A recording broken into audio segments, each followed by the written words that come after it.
teologia de Epicuro entra em destaque. Por quê? Porque nessa teoria dos átomos está incluso o ser humano, que é um ser composto de soma e de psique, corpo e alma. E está incluso, e aí entra a teologia de Epicuro, os deuses. Porque os deuses também são formados por átomos. Esses átomos, a gente vai conhecer um pouco os átomos, esses átomos dos deuses são átomos mais sutis, certo? O que ele quer dizer com mais sutil? Eles são mais leves, mais delicados, certo? Então, isso é importante para Epicuro. Espera aí que a minha apresentação parou aqui.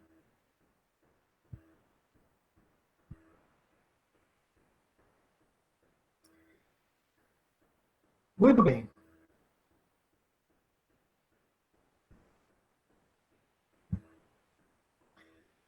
Essa ideia da física, como eu já chamei a atenção de vocês, é a preparação para a ética. Por quê? Dependendo da maneira como eu compreendo o universo, as coisas, os mundos, os seres, as divindades, eu vou me relacionar com a ética. Certo? Uma das questões principais para a gente pensar a ética é a liberdade. Quem é meu aluno aí já foi meu aluno de introdução à filosofia, ou filosofia da história, a gente tem um momento que a gente discute isso, e lê até um texto de... esqueci o nome dele agora. Vou lembrar depois. Nomes eu estou com problema de lembrar, viu, pessoal? Estou esquecendo de mais nomes. Talvez seja já a idade, algum outro tipo de problema mental. Mas, enfim. Sobre ética e liberdade. Por quê? Porque só pode haver ética, no contexto aristotélico, platônico e odierno, se houver liberdade. Porque se não há responsabilidade, não há ética. Tanto é que existem atenuantes do ponto de vista jurídico, criminal, para uma determinada ação criminal, da qual o sujeito da ação não pode ser totalmente responsabilizado. Então, aí, um atestado de loucura já ajuda a ter uma atenuante. Ou então, quando a pessoa diz assim, mas quando ela matou o marido, ela estava na TPM. Então, isso é um atenuante, certo? Então, ela já pode ter uma redução da pena em função disso. Ou seja, ela não estava 100% responsável pela sua ação ou pela sua atuação. Então, quando a gente pensa na física de Epicuro, a física de Epicuro, ela é a preparação, agora aqui a minha posição, certo? Não somente para a ética, mas para a teologia de Epicuro. Até porque os deuses para Epicuro não seriam os deuses mitológicos como a gente viu na aula passada.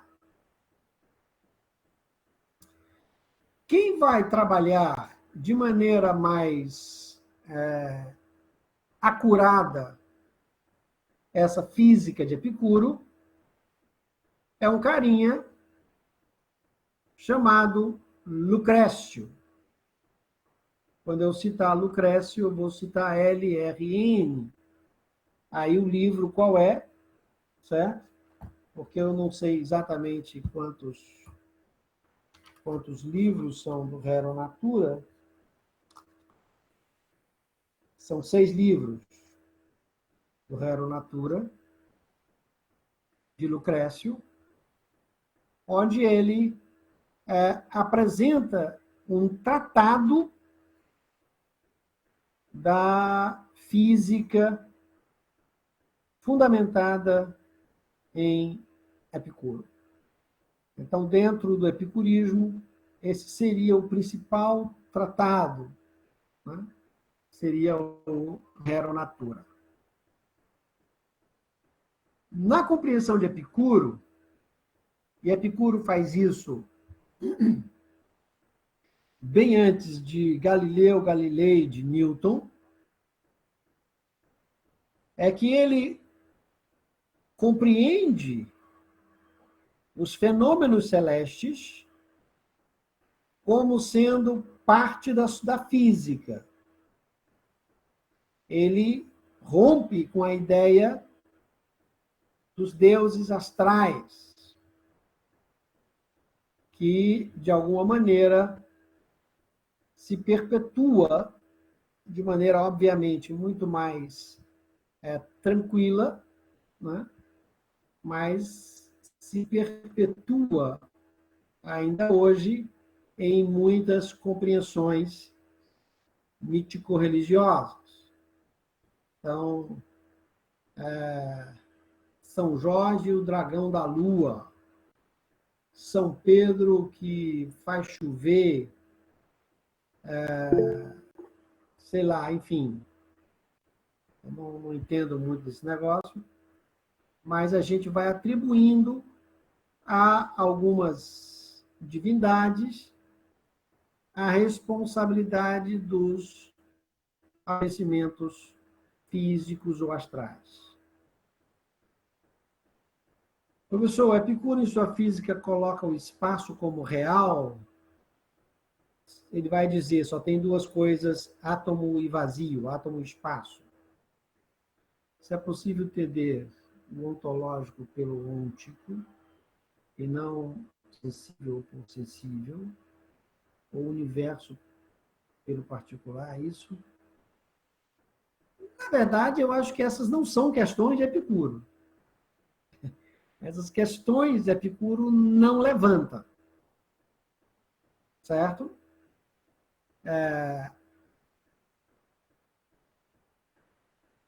A ontologia de Epicuro já implica necessariamente a participação efetiva na realidade. Então, só existe ontologia na existência, que é quase uma redundância isso, mas já nos ajuda. A gente lembra que eu falei sobre a existência, a afirmação do ser no tempo e no espaço. Certo?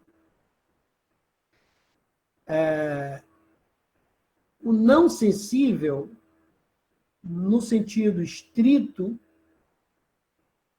para Epicuro também não existe. Então, ele não discute isso. Ele só vai dizer que quem achar que pode pensar em uma coisa que não está na realidade é, no mínimo, insano. Certo? Então, não tem... Universal pelo particular, eu acho que não. Eu acho que Epicuro mantém a ideia do universal.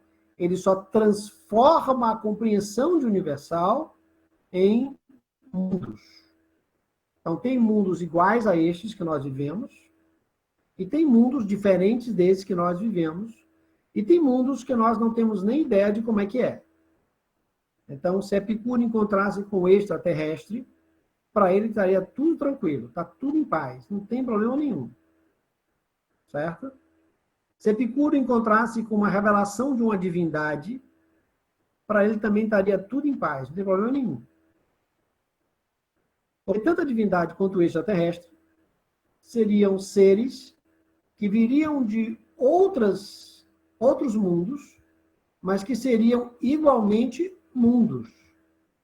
Não é mais mundo nem menos mundo do que esse mundo. Só seria mundo diferente.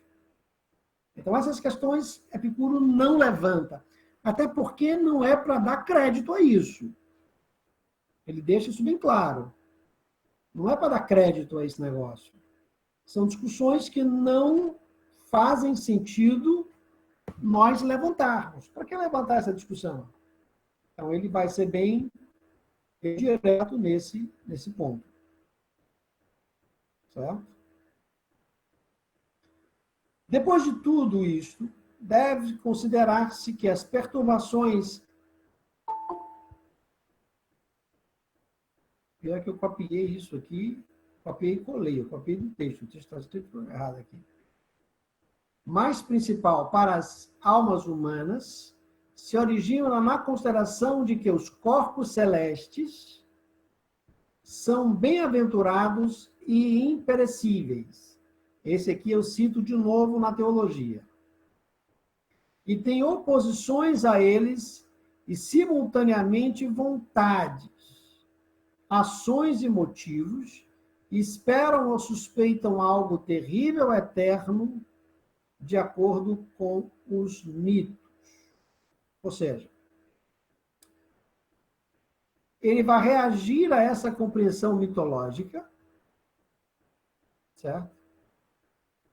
Afirmando que as divindades nada mais são, na compreensão dele, do que corpos celestes.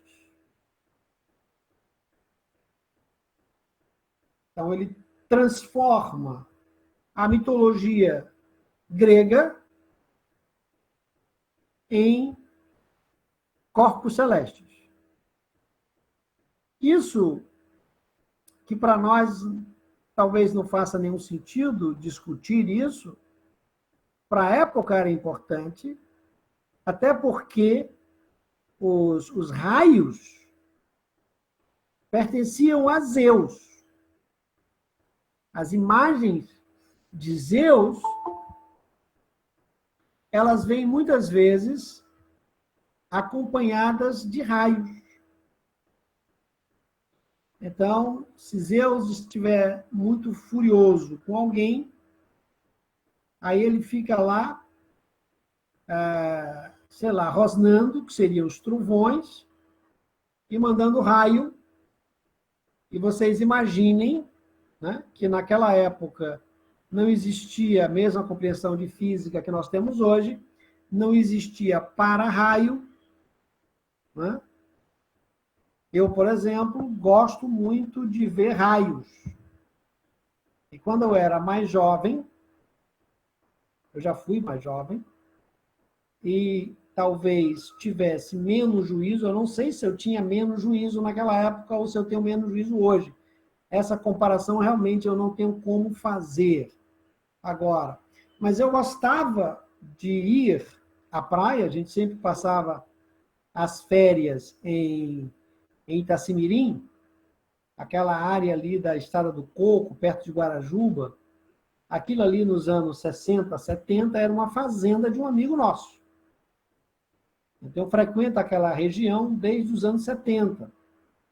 Aprendi a dirigir lá naquela região, e não tinha aquela ponte, enfim, fazia muita coisa a cavalo, e era totalmente, como é que eu diria? Era o fim do mundo, não tinha estrada, a Estrada do Coco não existia, a linha verde não existia, nada daquilo existia. Para chegar lá era meio complicado, ia por Camaçari, ou então por Estrada de Barro, era bem, bem complicado naquela época. E eu gostava de ir para a praia, ver os raios. Quando estava aquela tempestade, especialmente no verão, dá aquelas tempestades com muito raio, eu gostava de fazer isso. Claro que hoje eu sei que ir para a praia nessa situação é extremamente perigoso, porque você é o ponto mais alto. Então, para você levar uma descarga naquela situação, é fácil. Né? Mas eu gostava de fazer isso. Agora, você imagine o cara em Atenas, que ficava no ponto mais alto, perto do mar, certo? Ele era o para-raio. Então, se de repente um raio caísse na cabeça desse cara, qual seria a compreensão? Ele foi castigado por Zeus. Mesmo que eu não saiba o que ele fez alguma coisa. Eu não sei, porque eu não vi. Mas Zeus viu e ele mereceu um raio na cabeça dele para ele morrer. Veja, era a compreensão. Epicuro vem romper com isso. Isso parece uma coisa simples, pessoal, mas isso para a mentalidade da época era extremamente complicado. Por quê? Porque agora eu teria que culpar quem? Se eu não entendi a razão pela qual o raio caiu na minha cabeça e não caiu na cabeça do outro cara. Por que exatamente na minha cabeça que o raio vai cair? Certo? Epicuro vai dizer, esses são corpos celestes. E essas ações, na verdade, são ações efetivamente ligadas à própria natureza dos corpos celestes. Então, a chuva não é São Pedro que abriu as janelas do céu. Certo? Enfim, cada elemento da natureza é, por si só, parte efetiva da própria física. Espera aí, pessoal, deixa eu fazer aqui uma modificação, porque isso aqui eu já fiz um acréscimo e não alternei ele aqui, porque senão vai ficar...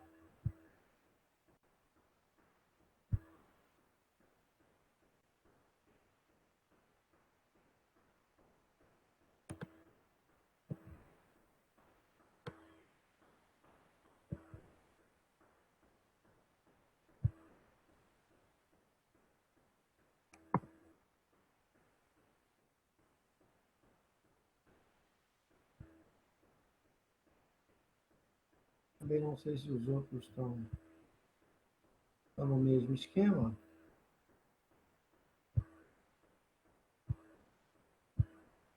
Só para eu acrescentar, porque eu tirei todas as minhas animações e às vezes atrapalha se eu não colocá-las. Desculpem estar fazendo isso agora, mas a gente não vai chegar na ética, depois eu faço o resto.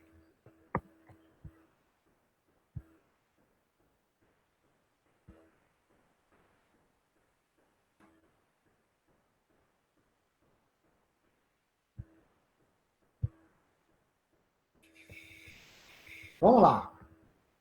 Até aqui tudo tranquilo? Quando eu for fazer isso agora, vai ser tanta coisa que...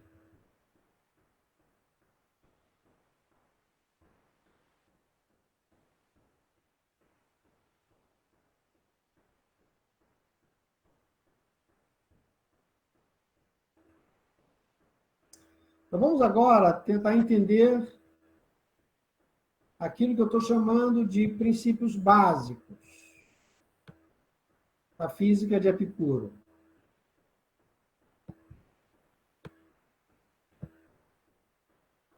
Eu nem perguntei, nem fiz a pergunta clássica. Vocês estão me ouvindo? É? Tem uma pergunta aqui que eu não tinha visto. Nesse exemplo, professor, a mitologia para a época cumpriu o papel de explicar tal fenômeno? Sim. A mitologia servia para responder às questões não compreendidas. Ainda hoje, muita da nossa religiosidade, da nossa compreensão religiosa, é isso. Muita. Certo? Infelizmente. Aquilo que eu não explico, certo? Eu atribuo a uma divindade. Essa era a maneira. Só que aí o que acontecia? O que aconteceu com Epicuro. Se eu tenho a resposta, para aquilo que eu atribuía à divindade, que era algo que não estaria no âmbito do natural.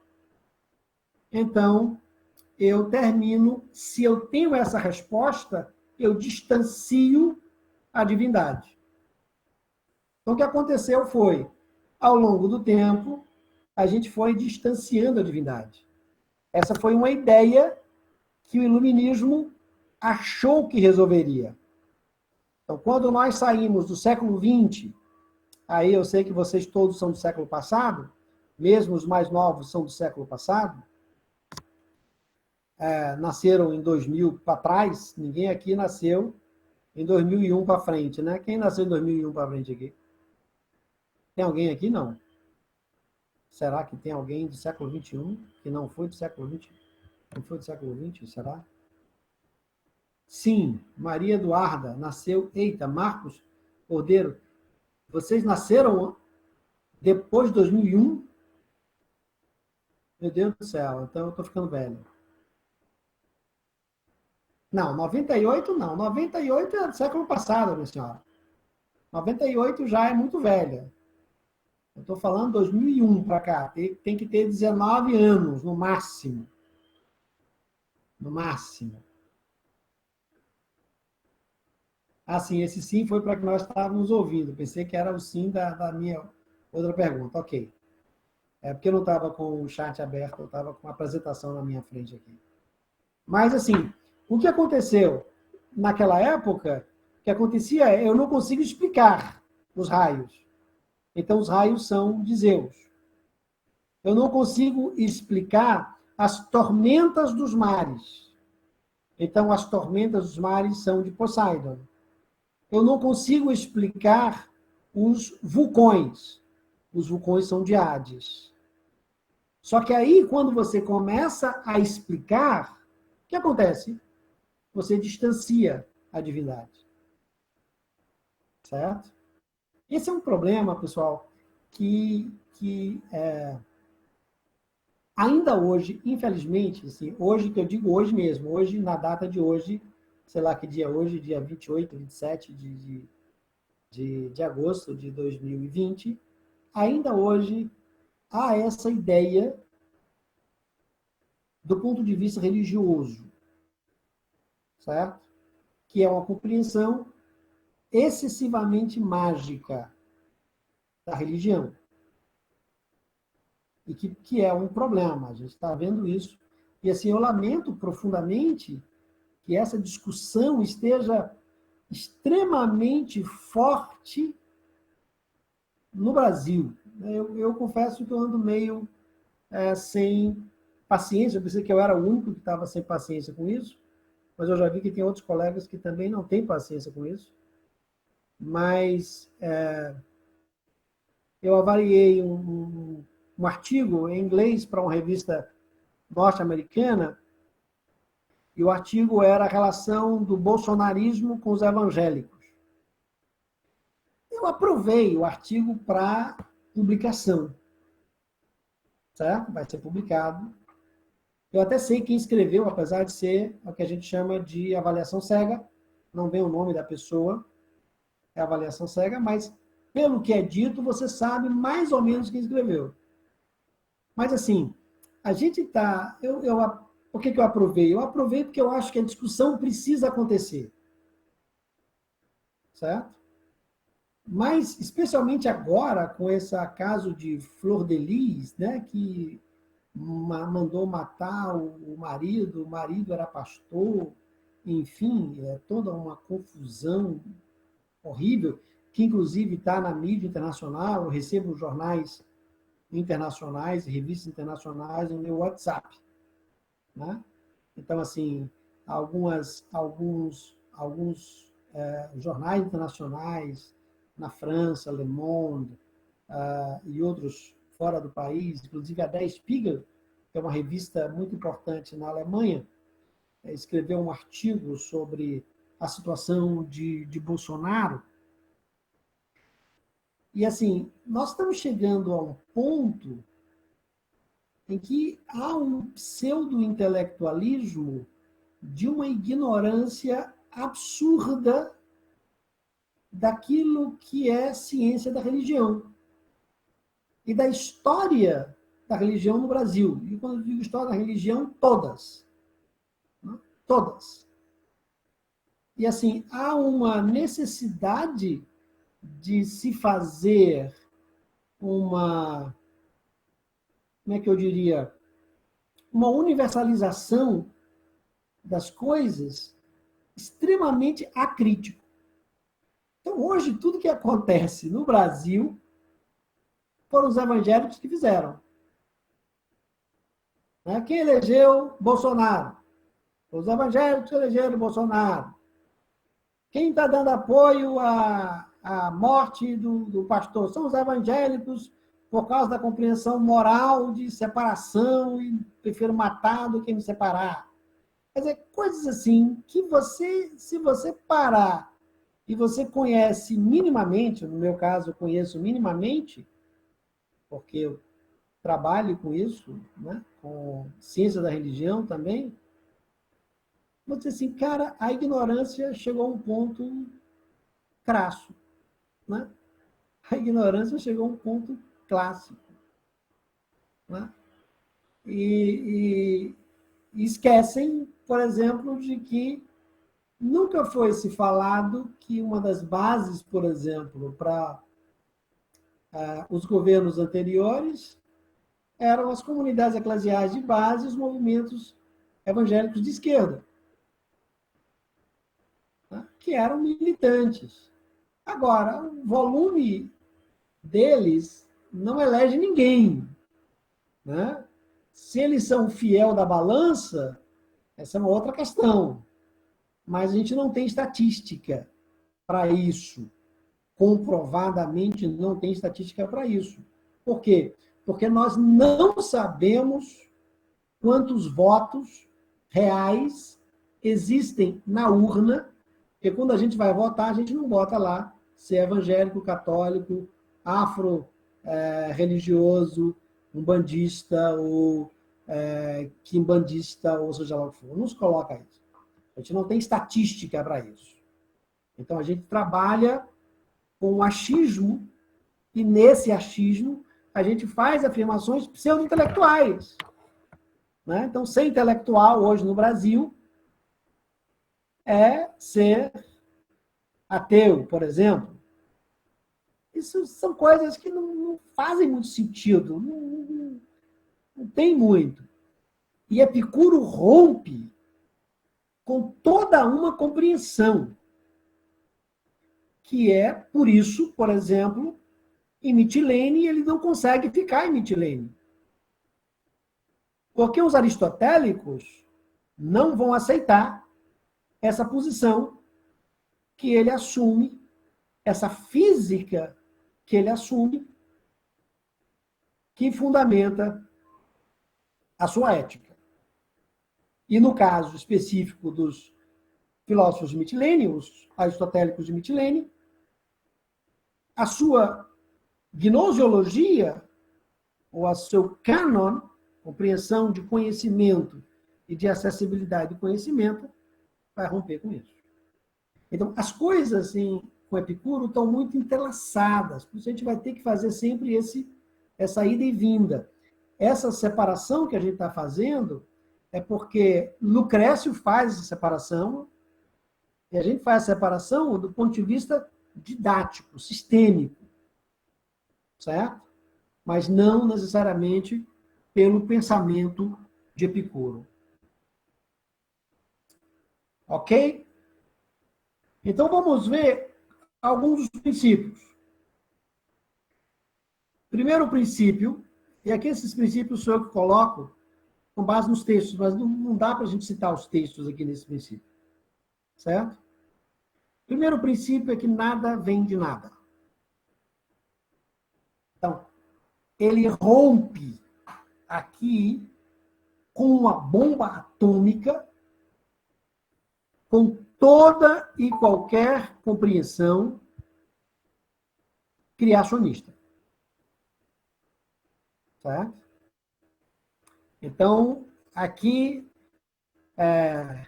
se Hades não tivesse deferido o golpe fatal contra Cronos, Epicuro teria feito isso. Nada vem de nada. Então, se nada vem de nada, não pode ter tido um começo. Ou seja, não pode ter tido um tempo antes. Todo mundo comigo aqui? Certo? Precisa entender isso. Certo? Se nada vem de nada, não houve um tempo antes. Então, todas as cosmogonias foram para a gaveta. Não fica nada exposto. Certo? Ou seja, e aqui a gente entende como o período helenístico foi importante para essa concepção. Que dificilmente, pessoal, isso aqui é a minha opinião pessoal, certo? Podem discordar à vontade. Mas eu não acredito que Epicuro tivesse condições de entender isso se não fosse a possibilidade do diálogo entre o pensamento grego clássico e a cultura do Médio Oriente. Certo? Se não fosse isso. Eu digo mais. Eu acho que havia, e como eu ainda hoje eu discuto isso, e cada período existe aquilo que em alemão nós chamamos de Zeitgeist, o espírito do tempo. E esse espírito do tempo, ele permeia várias compreensões, mesmo que essas compreensões não estejam dialogando diretamente. Mas ele se instala, certo? Há pouco tempo eu discuti isso numa carta aberta que eu fiz para os professores da Universidade Estadual de Feira de Santana, onde eu falo que aquilo que esse governo está fazendo, governo de Bolsonaro, mutatis mutandis, é exatamente a mesma coisa que o governo estadual está fazendo. E o governo estadual, o estado da Bahia, é petista. Que mutatis mutandis é a mesma coisa que o governo municipal de Salvador está fazendo. Que é a mesma coisa que a administração central da Universidade Estadual de Feira de Santana está fazendo. E eu mostro. Um exemplo. Certo? Por quê? Porque o que está na compreensão do tempo, certo? E isso me preocupa um pouquinho. Essa coisa do espírito do tempo que permeia e se torna acrítico. E aqui, de novo, eu quero chamar a atenção de vocês o que eu chamo de crítico. Crítica é análise com critério. Isso é crítica para mim. Né? Os meus alunos sempre ouvem isso. Esse negócio de dizer assim, seu cabelo está feio. Ah, fulano é muito crítica. Não, ela é mal educada, inconveniente. Não é crítica. Crítica é o cara que faz a crítica literária. Ele tem categorias e ele analisa uma literatura com aquelas categorias. É o cara que é crítico de cinema. Ele assiste o filme e ele faz uma análise com critérios específicos de cinematografia. Certo? É aquele filósofo que estabelece seus critérios de análise e analisa um determinado elemento, ou um determinado acontecimento, um determinado postulado, uma determinada sentença com esse critério. Certo? Só que quando a gente assimila o espírito do tempo, a gente entra no fluxo, no mainstream, como se chama em inglês, no fluxo maior, na correnteza. certo?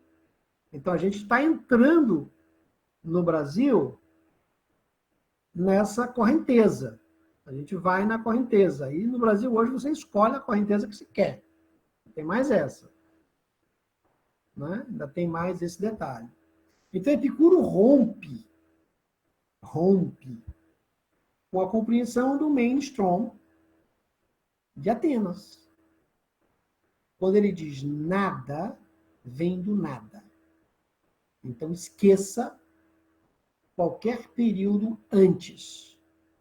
Não existe nada antes da física. Essa é a afirmação. Certo? É claro que essa afirmação traz consequências. A primeira consequência é essa. Tudo foi sempre como é, e assim será sempre. Só que ele acrescenta uma outra ideia. Nada exterior pode mudá-lo. Certo? Eu tive o privilégio de assistir aula com um carinha que era uma figura. Certo? E, na verdade, assisti aula de antropologia com ele. O famoso autor do Alto da Compadecida, que vocês com certeza conhecem.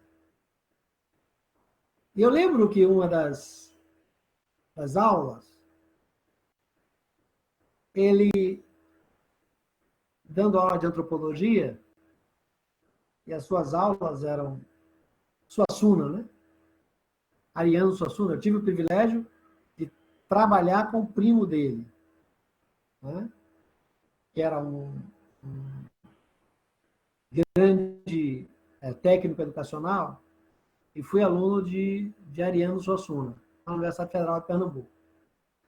Em uma certa feita, ele começou a aula de antropologia assim, vamos falar hoje sobre a mosca. Eu digo, cara, sobre a mosca, você está de gozação com a minha cara, bicho. E ele deu uma aula de mosca. Mas qual era a ideia que ele tinha? A ideia que ele tinha era o seguinte, ora, a mosca na China é a mesma mosca da África do Sul, que é a mesma mosca dos Estados Unidos, que é a mesma mosca do Chile, do Paraguai, da Argentina no sul da América do Sul. Mas ninguém pergunta quem foi a primeira mosca. Isso ele explicou por que a mosca não podia ter vindo da China para o Brasil, o tempo de vida da mosca, a capacidade de voo da mosca, enfim. Eles, por que a gente tem que pensar em um único ser humano? Por que a gente não pode pensar na multiplicidade de seres humanos? Aí ele entrou na questão antropológica, que eu não vou entrar aqui, porque senão ia nos desviar bastante. Mas Epicuro, ele faz uma afirmação de que eu não preciso pensar, e Epicuro jamais pensaria nisso, em uma possibilidade de evolução no sentido estrito da palavra evolução. Certo? Todos os corpos, ou tudo que é, sempre foi e sempre será como é. E mais ainda, nada externo pode mudar aquilo que é. Certo? Então não tem nada do lado de fora da physis e possa mudar aquilo que é. Professor, então, se não há um Criador, não há uma essência que defina, nesse sentido, é uma questão existencial. Não, a essência que define é aquilo que a coisa é.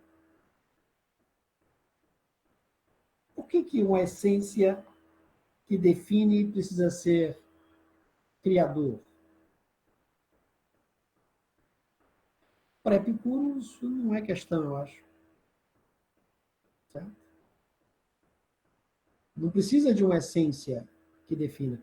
Quem precisa de uma essência que defina é Platão. Mas Epicuro não.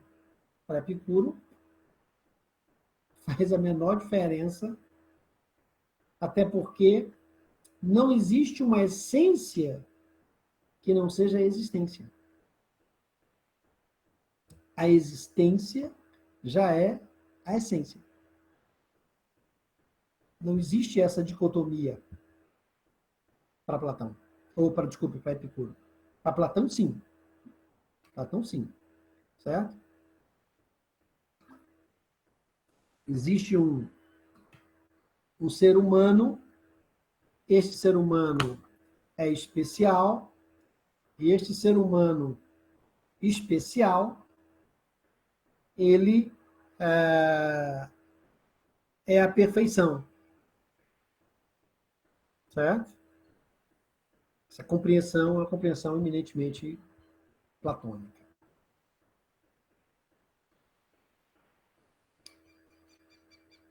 Então ele vai dizer que só existe, na verdade, uma única realidade. Qual é essa realidade?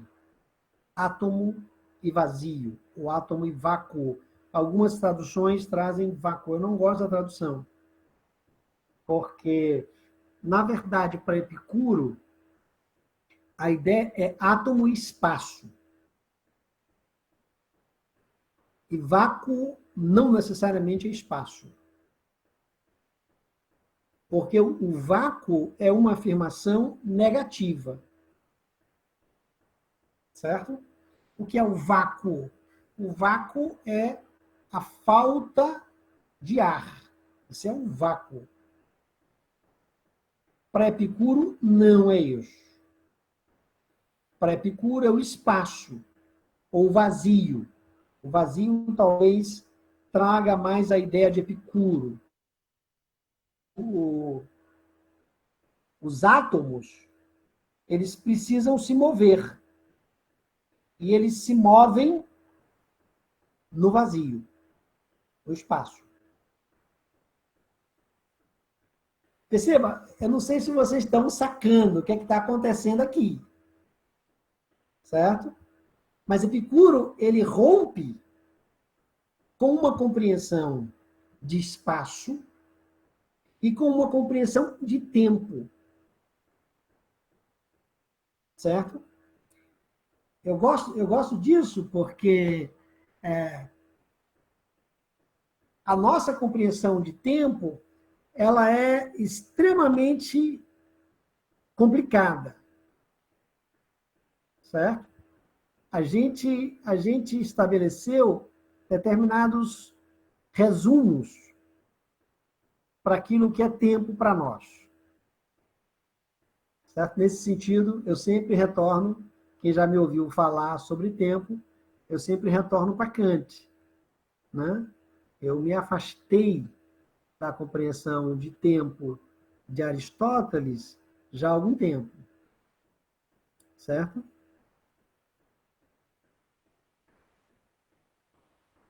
Não necessariamente, Zelda, não necessariamente. Certo? Não necessariamente.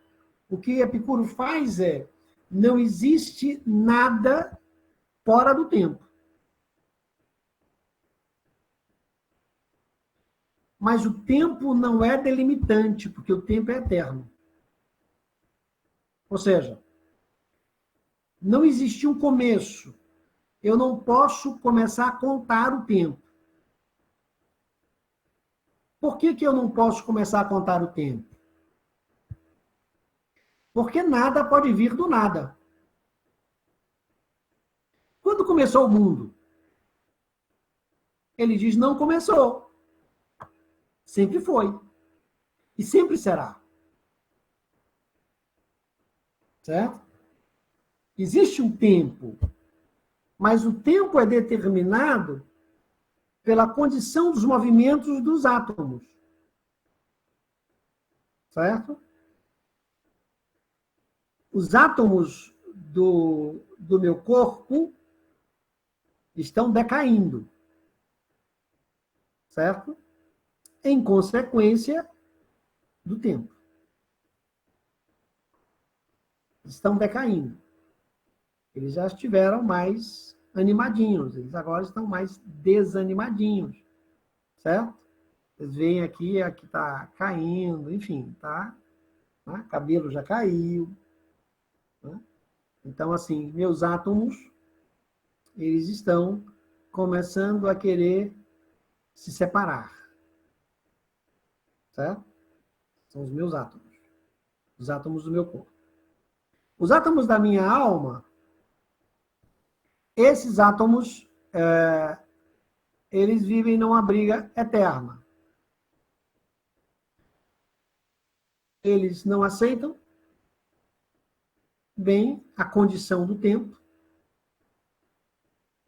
Essa condição de tempo, meus átomos da minha alma não aceitam muito bem. Mas eu tenho a impressão, isso é eu que tenho a impressão, é que os átomos da minha alma também já não estão mais com a mesma mobilidade ou união como já tiveram em tempos atrás. Então, nesse sentido, para Epicuro, há o tempo. Mas a gente não pode pensar com Epicuro em um começo do tempo e um final do tempo. Porque mesmo quando eu finalizo, certo? Em algum momento eu vou finalizar, né? Talvez aí dentro de mais ou menos 62 anos eu esteja finalizando. Eu entro num processo de decomposição e para ele decompõe a minha alma e decompõe o meu corpo. Em decomposição. Tudo volta ao seu estado original, ou outro estado, mas que não é externo à physis. Certo? Eu me decomponho de boa dentro da realidade da physis. Essa decomposição já começou.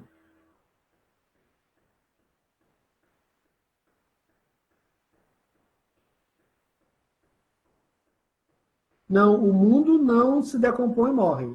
O mundo não. Mesmo que um mundo faça isso, os seus átomos continuam nos outros mundos. Para Epicuro, não necessariamente o mundo vai se decompor. Os microcosmos, os micro-organismos, sim, mas não o mundo. Então, não tem começo, não tem fim. Certo? Só existem mundos e não tem começo e não tem fim. O que muda é a localização dos átomos, a composição dos átomos. Isso para Epicuro muda. Certo? Então, só existe essa realidade átomo e vazio. Não existe uma terceira coisa, não existe uma outra coisa. Certo? Então, para Epicuro, não existe aí uma ação de alguma coisa totalmente fora da realidade física que não seja átomo e vazio. Professor, Pois não. átomos e vazio, eles estão na physis, nessa realidade, na existência. Embora ele não seja, não são apreendidos via sentido. Agora, a minha pergunta é... Eles são apreendidos via sentido. Por que não? São? São. Não, porque o átomo não é... Ah, não, é porque o senhor falou que é distinto. A ideia de átomo para Epicuro é distinto dessa nossa ideia de átomo, né? Átomo é o indivisível. Sim. Átomo é Óbvio. indivisível. Ele é compreendido, sim, mesmo que seja pela dianoia. Porque assim, se eu Certo. me decompor, se o corpo composto se decompõe, ele se decompõe até o último ponto da decomposição. Qual é o último ponto da decomposição? O átomo, O indivisível. o indivisível, né? Ok, tá certo. Entendeu? Então não existe nada fora disso para Epicuro. Tá tudo dentro dessa realidade. Além de corpos compostos, corpos simples. Quais são os corpos simples? Os átomos, os indivisíveis. Eles são imutáveis, indivisíveis. Os átomos não mudam nem se dividem. Certo? Mas todos os corpos compostos, que não são átomos, certo? Têm estes corpos indivisíveis e imutáveis na sua composição. Então não existe para Epicuro nada que não seja formado de átomo e vazio.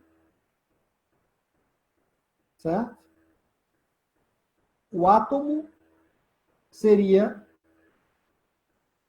o corpo simples, o indivisível e imutável. O que está além dos átomos são os corpos compostos, que são formados por átomos.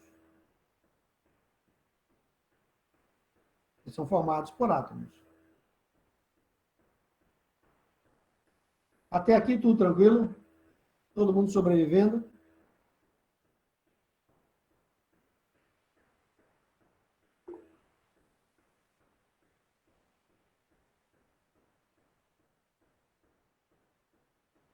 Aí ele vai dizer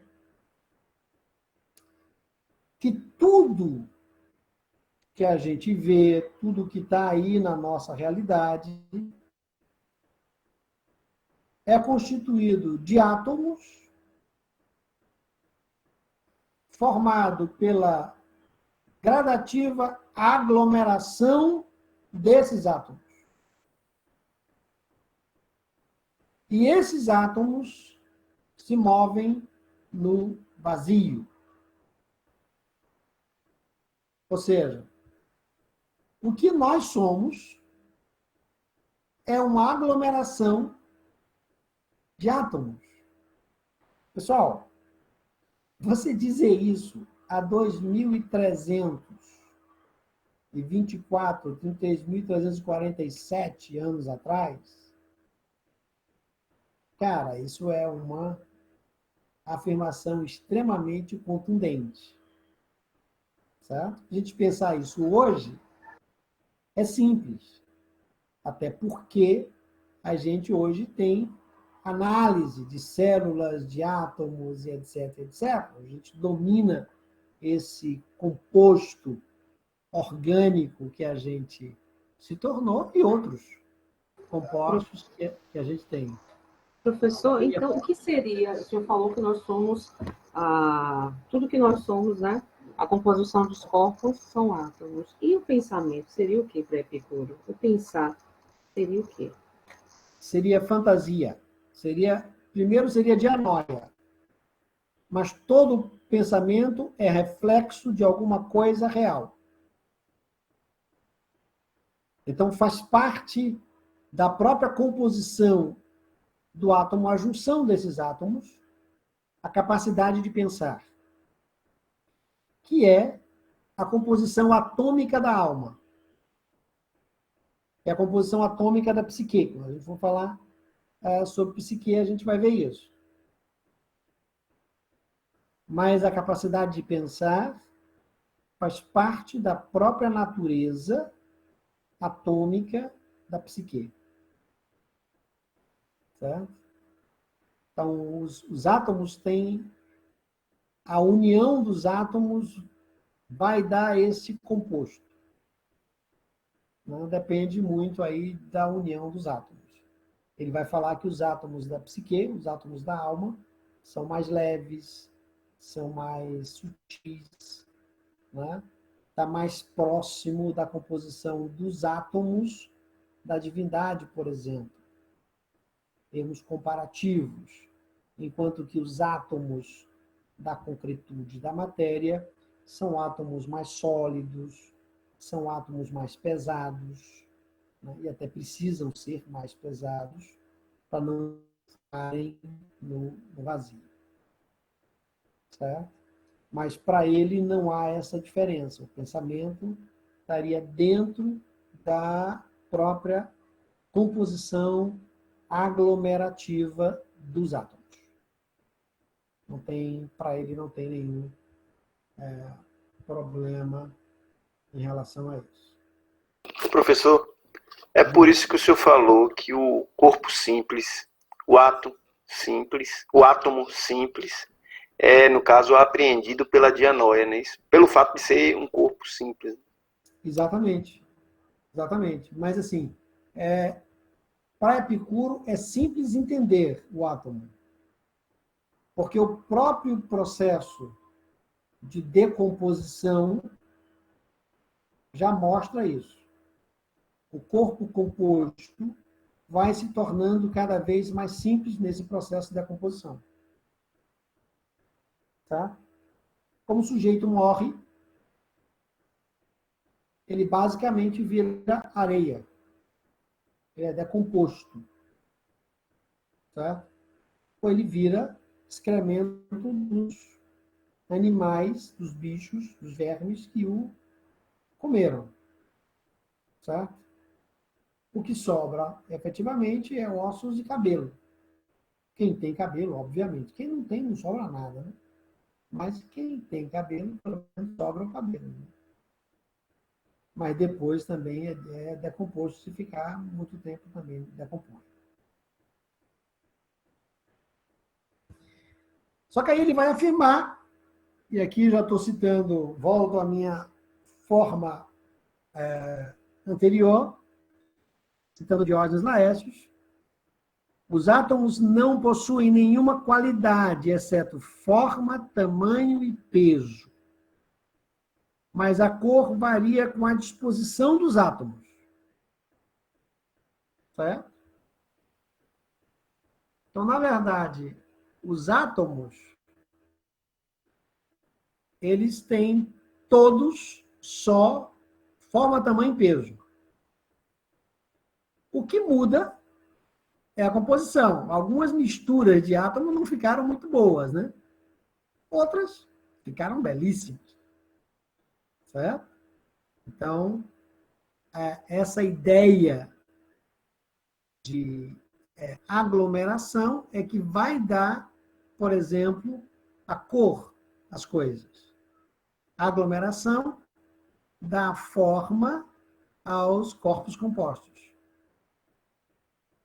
Então, forma é um elemento importante.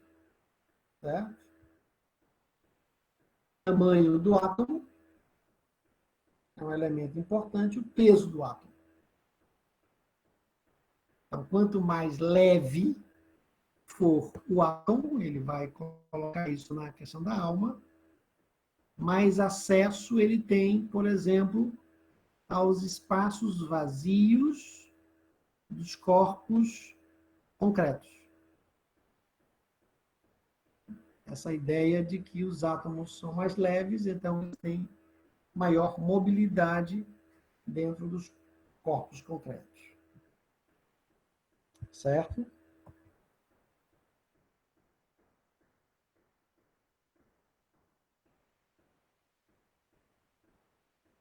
Então, isso a gente já colocou com aquele princípio que a gente estabeleceu lá logo no início, de que a origem do universo, a origem dos mundos, se dá para Epicuro pelos átomos. mas os átomos não têm origem. Certo? Enquanto que eu posso falar da origem dos mundos pelo movimento dos átomos e pela composição que eles se estabelecem, eu não posso falar em uma origem dos átomos. E o mesmo número de átomos infinitos, ele vai estar por aí, o mesmo tanto que sempre teve. Ele pode mudar a sua aglomeração, mas não altera a sua quantidade. E como infinitos são os mundos. Há uma discussão se o vazio é infinito. Porque se o vazio fosse infinito, podia acontecer dos átomos não se encontrarem. Isso seria o caos. Então, os átomos infinitos em um vazio que não é infinito, como isso acontece? Esse é um problema da física de Epicuro que vocês vão discutir aí em outro momento. Outro sim, existe um número infinito de mundos, uns iguais a este e outros diferentes desses, já falei isso. De fato, sendo os átomos de número infinito, como acabamos de demonstrar, isso é ele que demonstra, né? São levados mais adiante. É que os átomos, a partir dos quais o mundo poderia surgir, ou com os quais poderia formar-se, não foram despendidos no único, nem noutros, nem iguais, nem distintos. Por conseguinte, nada conseguirá impedir um número infinito de mundos. É um silogismo que ele tenta fazer aqui, certo? Mas, se os átomos são infinitos, e os mundos surgem a partir dos átomos, eles podem formar ou se despender de maneira infinita. Certo? Essa questão do infinito, do eterno, ela é uma questão bem complicada para a filosofia grega. Do Médio Oriente, não é. O pensamento do Médio Oriente, ele não pensa em eternidade como um tempo infinito. Certo? Por isso que quem lê de vez em quando aí a Bíblia, por exemplo, os textos do Antigo Testamento, do Antigo Israel, aí tem um salmo que diz assim, não sei qual é o salmo, assim, de eternidade a eternidade tu és Senhor. Como assim? Lá em Daniel ele fala uma eternidade, duas eternidades, mas a metade de uma eternidade. Como? A ideia grega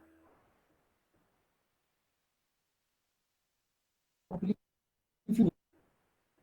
E em princípio, e aqui é uma redundância até, porque eu usei o termo em princípio, não pode haver um princípio se é eternidade e não pode haver um fim se é eternidade. Se eu digo que eu tenho uma vida eterna,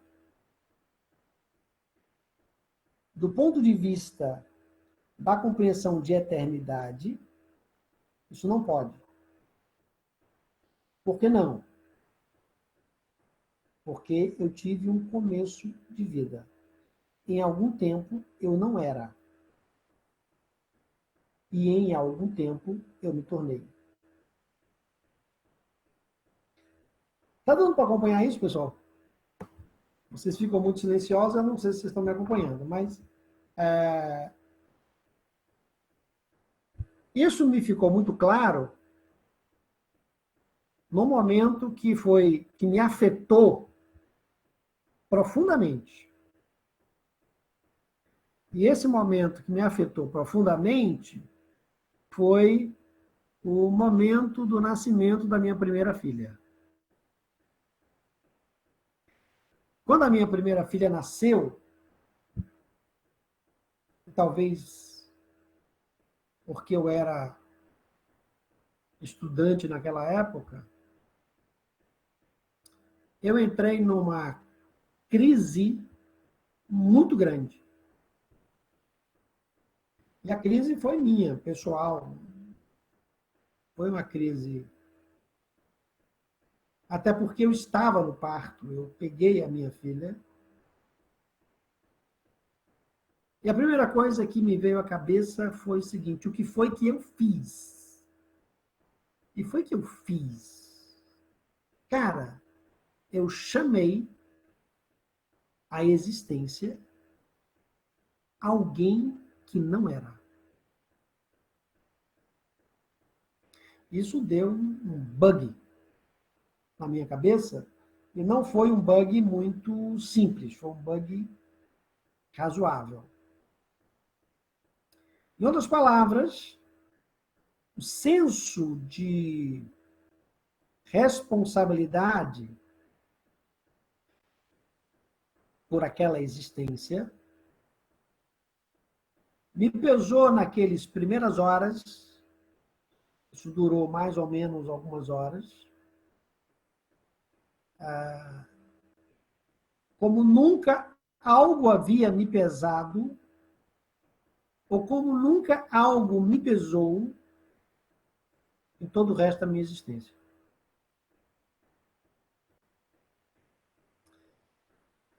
Para resolver isso, não foi muito simples. Eu também não sei se eu resolvi, mas também não penso mais nisso. Hoje eu os culpo da existência deles, eles são responsáveis. Meu filho mais novo faz 30 anos este ano, então eu já disse a ele, a partir de agora, não me responsabilize mais pelos seus traumas, assuma os seus traumas, resolva com o seu psicólogo, faça qualquer negócio, mas você é responsável pela sua vida. Minha filha tem mais de 30 anos, também já está responsável pela sua vida. Mas o que eu estou destacando? É que houve um começo, houve um início, houve um momento de início de existência. Para Epicuro, não é o início dos átomos, mas é o início daquele composto, daquela aglomeração de átomos. Então, quando eu falo ou quando se fala, quando se fala de vida eterna, do ponto de vista estrito, não existe ser humano com vida eterna. Mesmo que a gente ache e a gente entenda que ele vai viver em uma outra dimensão depois de deixar essa dimensão corpórea por um tempo indefinido, não pode ser eterno porque teve um começo. Professor, Um tempo que não era. Pois não, é Marcos. Já estou enchendo o saco aí. Para a questão de início, só existe, pelo que eu entendi, para o composto. Mas para a questão do átomo, não existe início. Não existe. Ok, é isso mesmo. Não existe início para o átomo. Certo? Só existe início para o composto. Não. Estão me ouvindo ainda? Para mim, parou aqui. Ok, estão ouvindo. Bem, Certo. Então, assim, não existe, na verdade, para o átomo nenhum início, assim como não haverá nenhum fim. Não existe início, nem haverá fim. certo. Certo?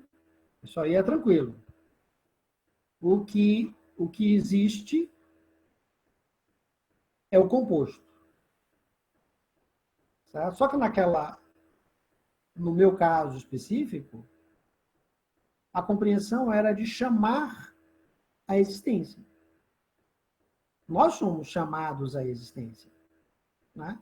Quem foi meu aluno de antropologia talvez esteja entendendo isso. E nós somos chamados à existência pela relação. Né? No nosso caso e no caso dos seres humanos normais, a maioria de vocês, não sei aqui se alguém foi uma composição in vitro, mas mesmo que você tenha sido gerado in vitro, precisou de pelo menos 2 gametas, ou um gameta XX ou um gameta XY. Não tem outra opção. Então, mas se você não é um bebê de proveta, você foi chamado à existência por uma relação, no caso específico, uma relação sexual. Certo? Por isso que eu afirmo, e aqui eu faço uma distinção entre a minha compreensão e a de Martin Buber, de Paul Tillich, e de outros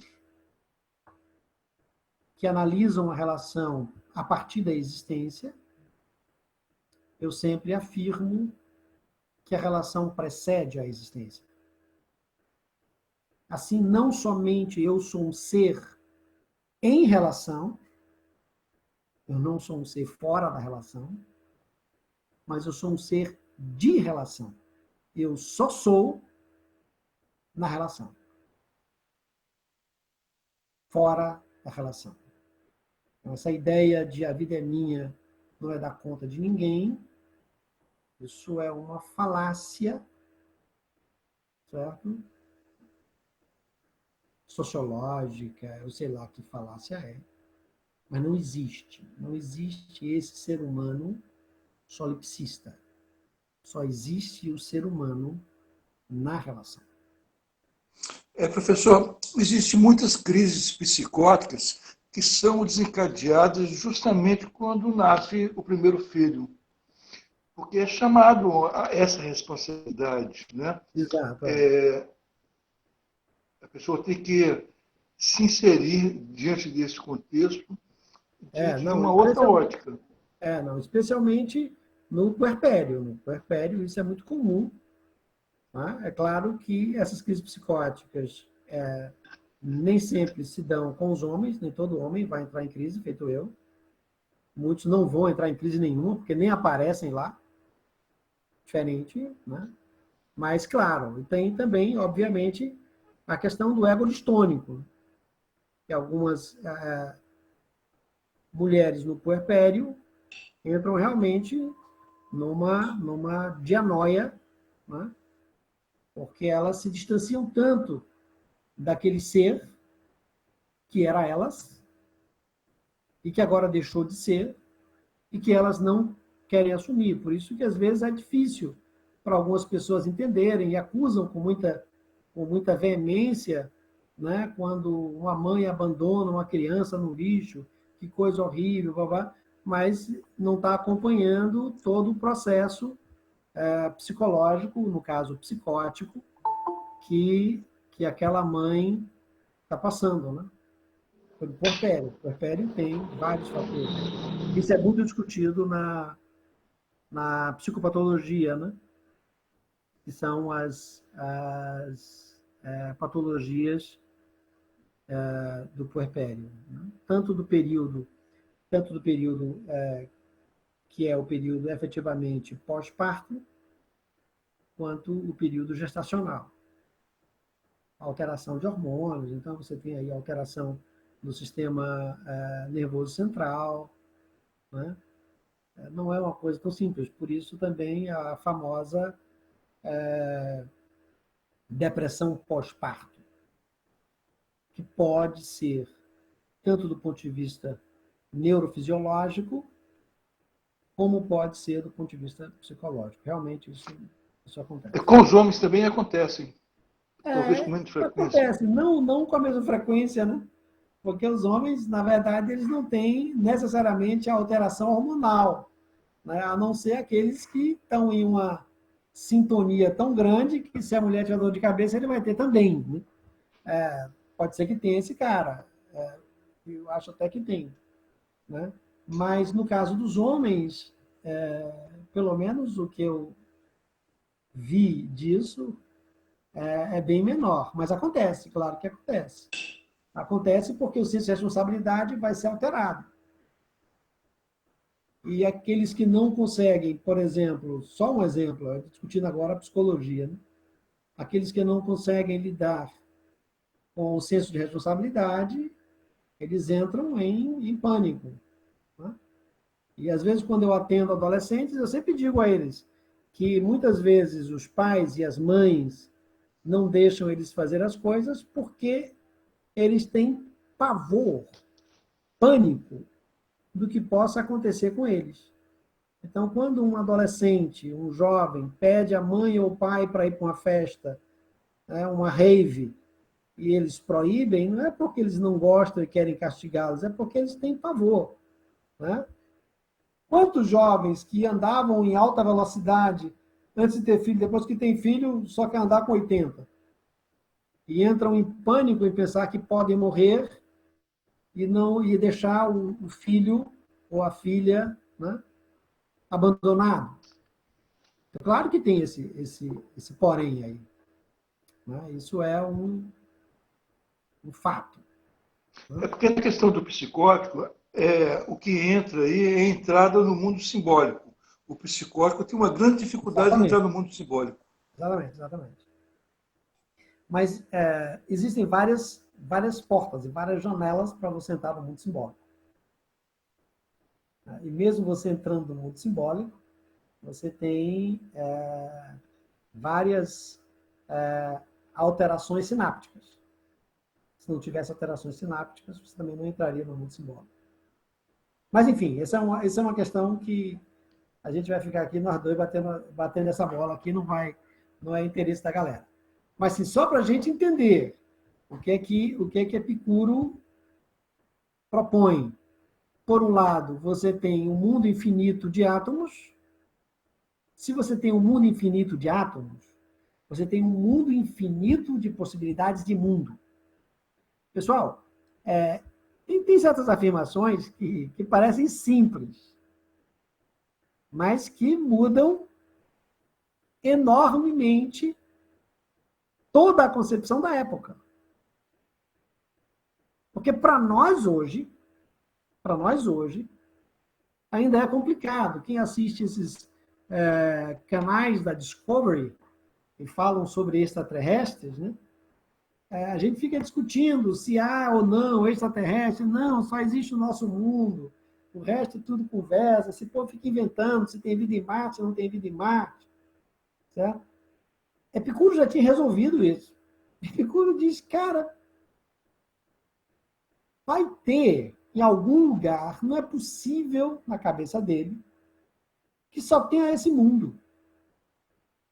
O cara nunca olhou num telescópio, o cara só viu a Lua a olho nu, só viu estrela a olho nu. Na cabeça dele, com certeza, a estrela era pequenininha. Ele jamais ia pensar que a estrela que ele estava vendo naquele momento já tinha morrido há pelo menos 1 milhão de anos atrás.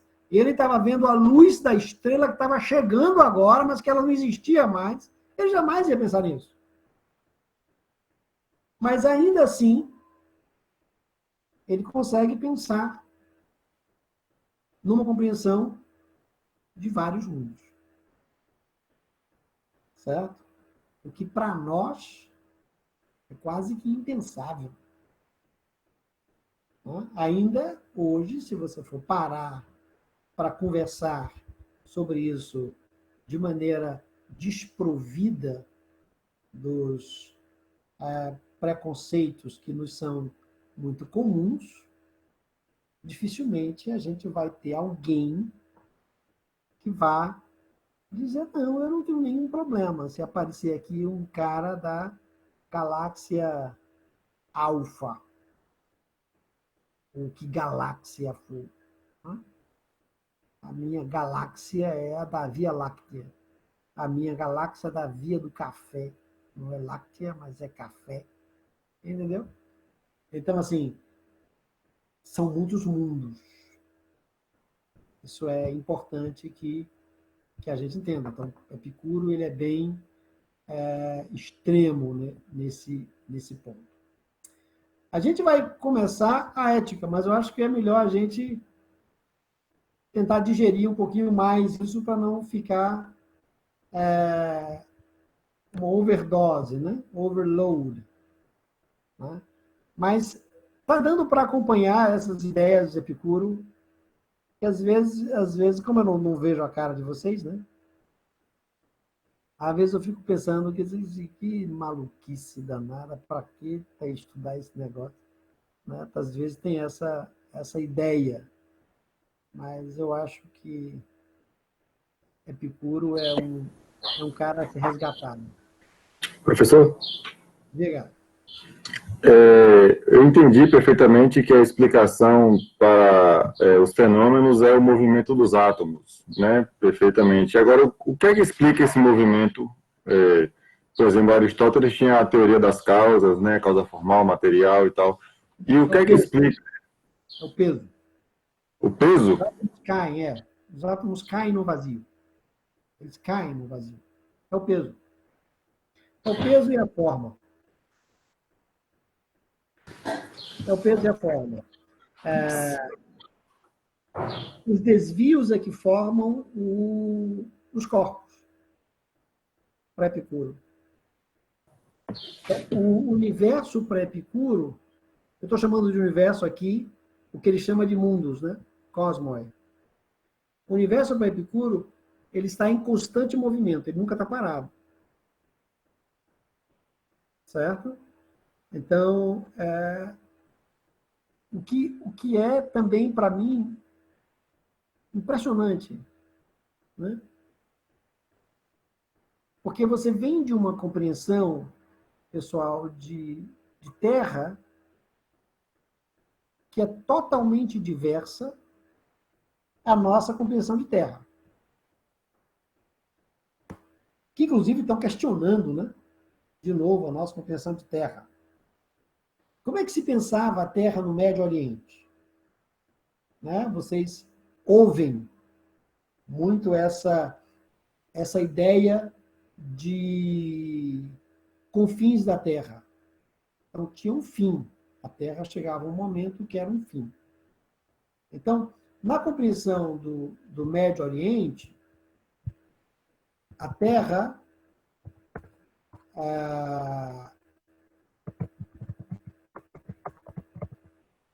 no Médio Oriente, ela era uma placa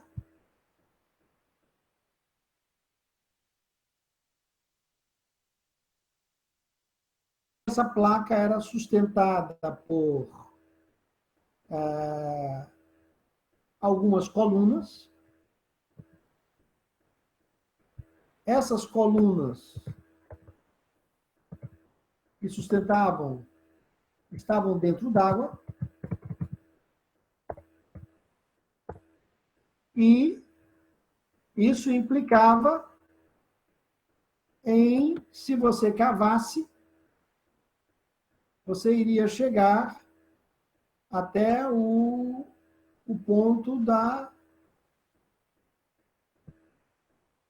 Terra. Deixa eu tentar abrir aqui uma coisa. Mas tem uma outra ideia também, que a Terra era sustentada em cima de um casco de tartaruga gigante. Mas essa ideia, na verdade, é uma ideia fora dos textos vamos dizer assim, deixa eu botar aqui uma imagem para ajudar vocês a entender melhor. Deixa eu fazer aqui uma coisa rapidinho. Para ajudar a entender melhor.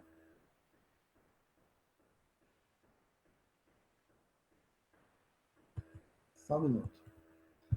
Vocês vão entender melhor o que é que eu estou falando.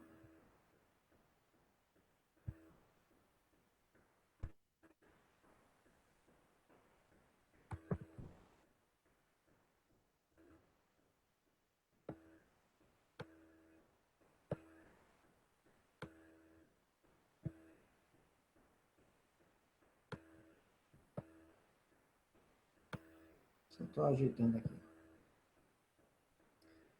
Claro que isso aqui é só uma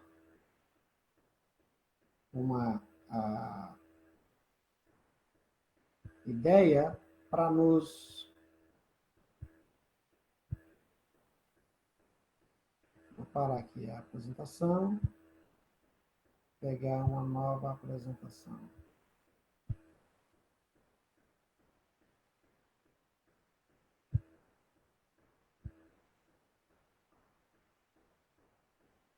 Deixa eu colocar aqui.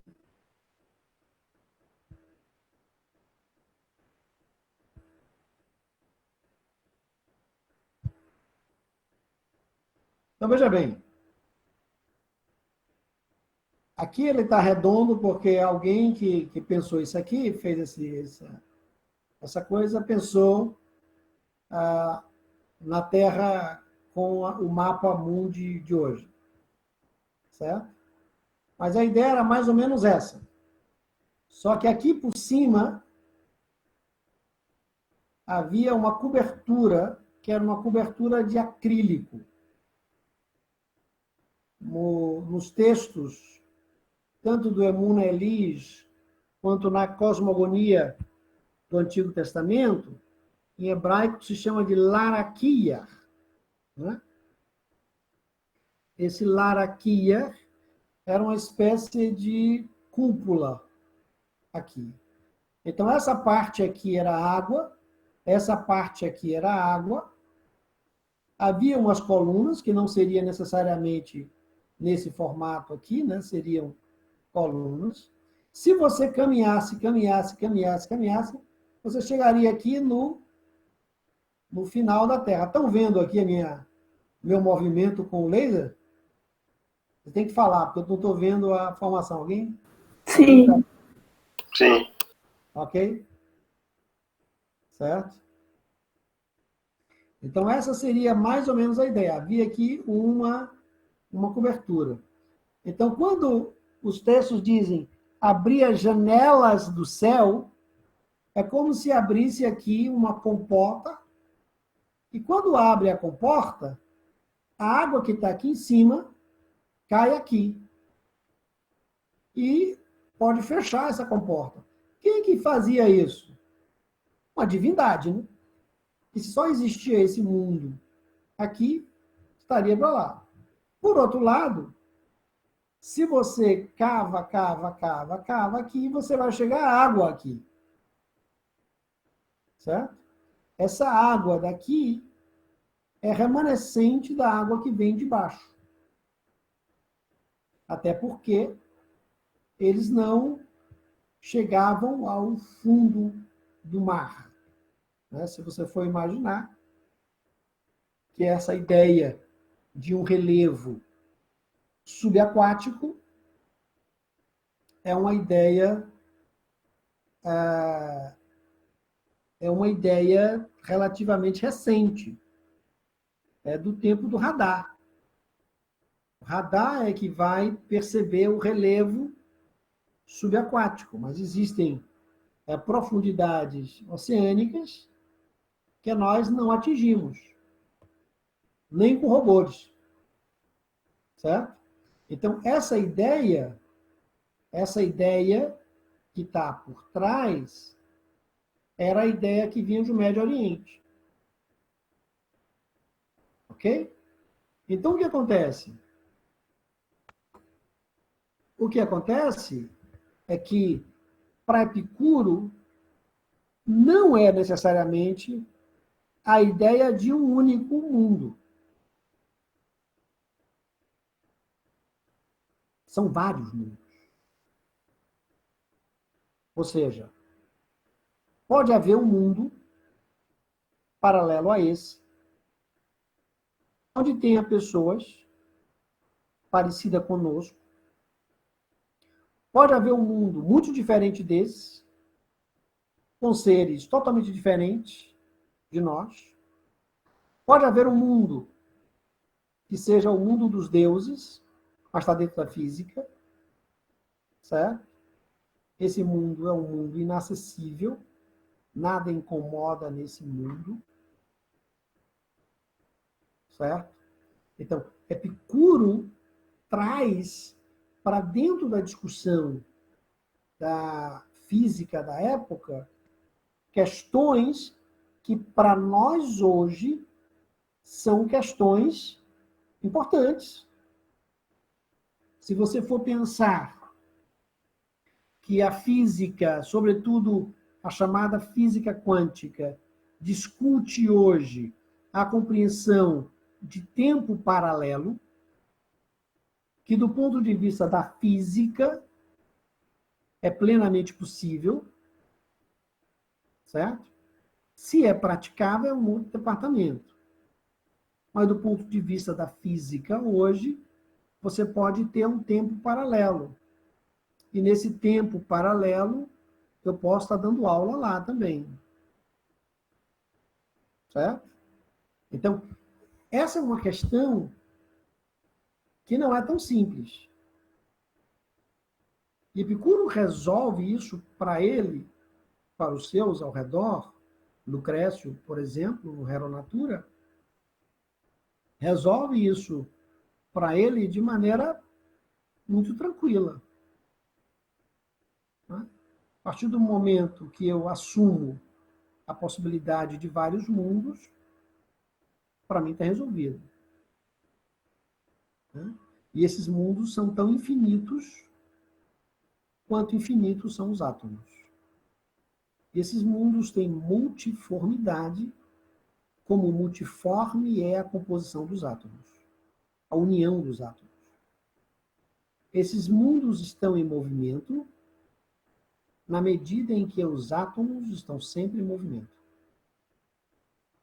Então, essas afirmações, elas são extremamente contundentes para a compreensão da física da época. Então, se hoje a gente discute a física newtoniana, certo?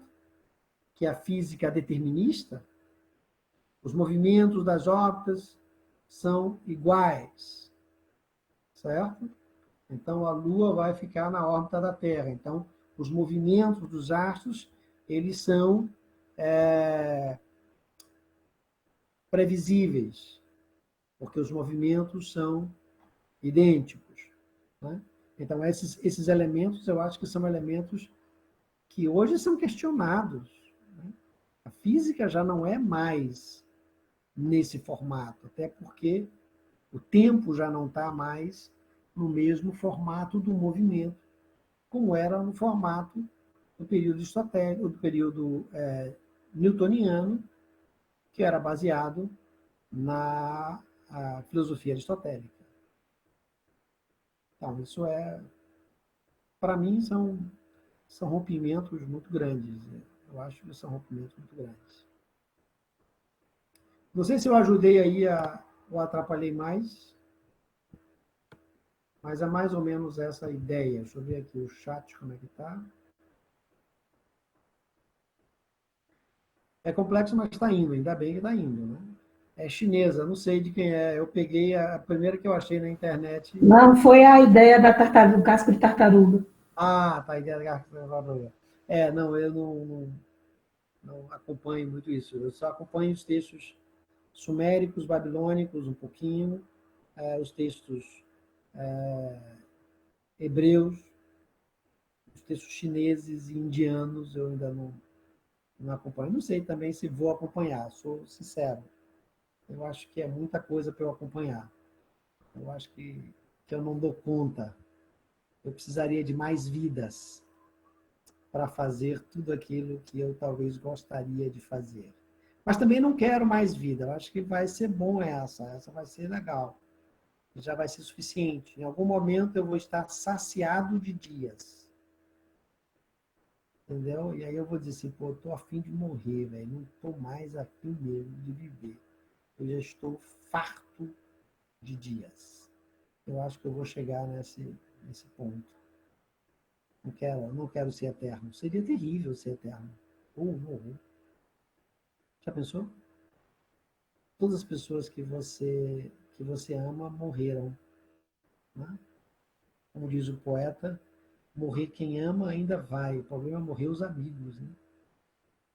Os amigos é que são complicados. Quando a gente ama e alguém morre, a gente perde o amor. Quando os amigos morrem, você perde o sustento, o sustentáculo da existência. A gente vai ver a amizade em Epicuro também. Tem esse detalhe ainda da amizade em Epicuro. Ok? É complicado, é complicado, é complicado. Até porque o amigo não precisa saber que ele é amigo. Você pode ter um amigo que não sabe que você é amigo dele. E ele é seu amigo e nem ele sabe que ele é seu amigo. Ele nem tem ideia da importância da amizade que ele tem. Até porque nunca ouviu isso. Entendeu? Não, isso é coisa de poeta, já não é mais coisa de filósofo. A gente vai ver a amizade em Epicuro, porque a amizade é um ponto importante, né, para Epicuro. Para Epicuro, a amizade é fundamental. A filia, que é o amor da amizade. Né? E é interessante porque ele não lida, e isso é interessante em Epicuro, nos textos, até tem que olhar devagar os textos, ele não lida com a compreensão de Eros, ele lida com a compreensão de Afrodite. Eros é amor. Ero é amar. Mas ele usa a Afrodite. Afrodite, né? Para esse tipo de vivência sexual. Ele não usa a expressão amor. Isso é interessante. Ele se mantém na filia, né? Ou no philon, que seria o verbo para amar na amizade. Epicuro tem umas coisas bem revolucionárias para a sua época. Bem revolucionária mesmo. Não é só a física, não. A ética dele também é bem revolucionária. Ok, pessoal? Se vocês querem colocar alguma coisa, ou acrescentar alguma coisa, ou mudar alguma coisa, ou discordar de alguma coisa, está em ordem. Está aberto o microfone. Eu falei demais hoje. Hoje realmente eu exagerei aqui. Para vocês devem estar cansados. Mas como eu sei que vocês estão fazendo as coisas e ouvindo, né, dirigindo e ouvindo, fazendo compras e ouvindo, varrendo a casa e ouvindo, então é tranquilo, não atrapalha muito.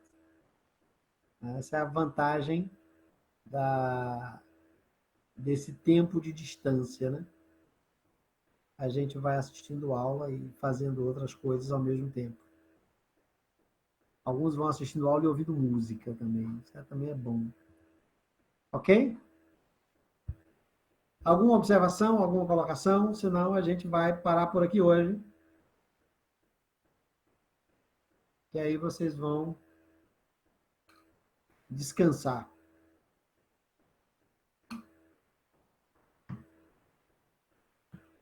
O silêncio absoluto me obriga a levar em votação. Se estivesse dirigindo uma assembleia, eu diria assim, tem que levar em votação, está em ordem, a discussão do tema, se não há discussão do tema, então vamos para a votação. Mas se não, tem duas coisas. O silêncio absoluto é não entendemos absolutamente nada, o que é muito provável não conseguir captar. A outra possibilidade é compreender absolutamente tudo, mas igualmente não consigo captar.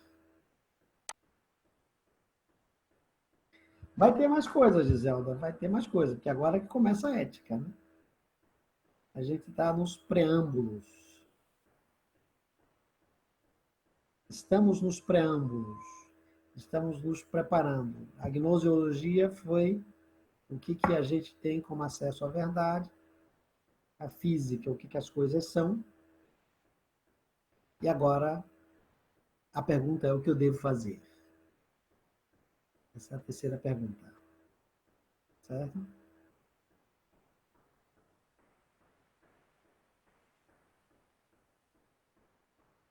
Não vai conseguir assimilar tudo, até porque é mais um pouco do que nos afeta. A filosofia tem muito isso. É aquilo que nos afeta. Eu acho que todo conhecimento, mas a filosofia, porque a gente está na filosofia,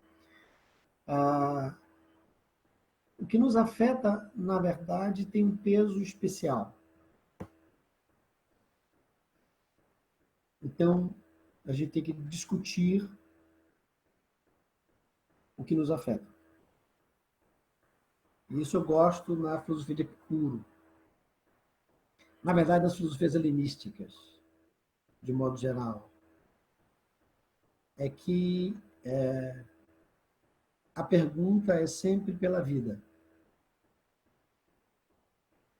E são perguntas muito sinceras, sem muito subterfúgio. E eu acho que isso nos afeta. Quando a filosofia faz questões muito diretas, nós nos tornamos o questionado. Né?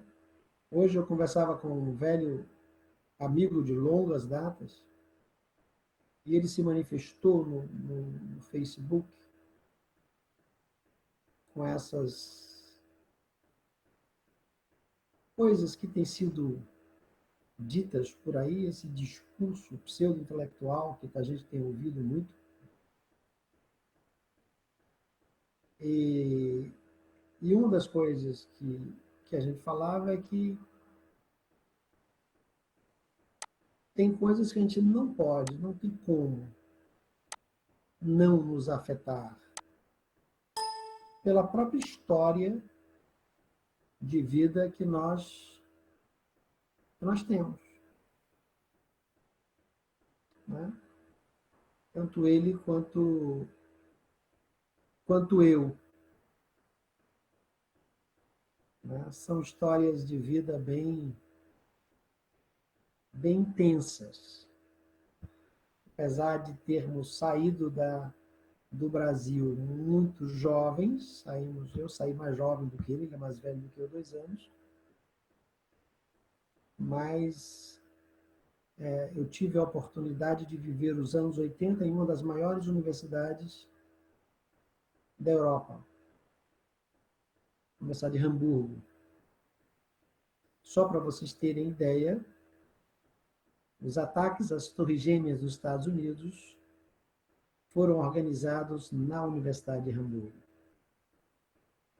E havia e há muitos árabes lá, e eu dava aulas na época aos árabes, ou aqueles que tinham língua não latina. Eu dava aula de alemão, eu era monitor de alemão no departamento de alemão para estrangeiros, e a gente tinha acesso a toda uma discussão política